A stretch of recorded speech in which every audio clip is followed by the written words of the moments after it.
December.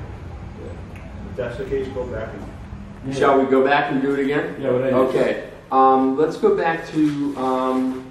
Thank you, Dennis. You sure? You skipped when Mr. Wilson was charged with... Oh, yeah, I did. So I'll give you the cue for that. Yeah. Hello and welcome to my final resting place. I am Bud Belden.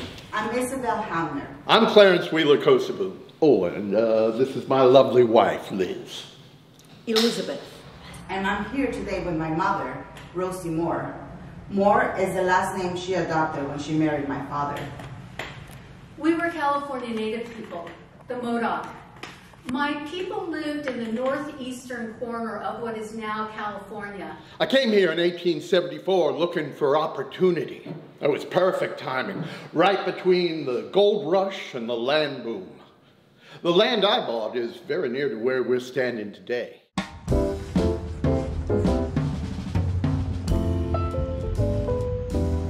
You actually get to connect with the history of the site by actually encountering the people who are buried there. So we have actors from the Long Beach Playhouse that are spread out throughout both cemeteries, Sunnyside and Municipal, and they portray the individuals that are buried there at the cemeteries. We have historians from the Historical Society of Long Beach who are also board members with us that do all the research throughout the year. Kay, she's a PhD in history and was a retired teacher from Long Beach State. She does the research and then she'll send me all the documents, the newspapers, the press clippings, the genealogy stuff. She pulls from Ancestry and census records and stuff like that. I always say she's like New York Magazine and I'm like People.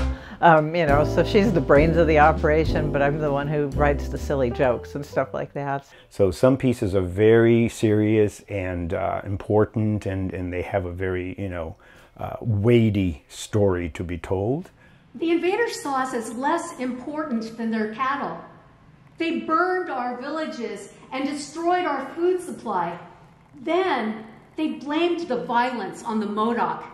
And then some pieces are very tongue-in-cheek. His first wife, Nellie Clapp, was only 33 when she died, bearing the last of their 6 children they had together. I named the baby for her Then mother. He married Dora Chapman just months after Nellie died.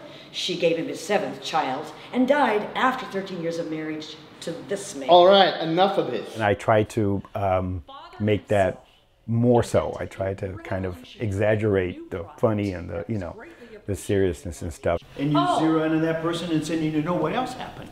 And Well, then that's a great idea. Yeah, and that justifies your walk without... Yes, without just seeming like... Exactly, like you're just... While I'm trying to think of what the next word you know what I mean? is. Yes. I think what would be great is, I love a lot of the nuances that you're doing with her and stuff like that. They have just a month to memorize these pieces.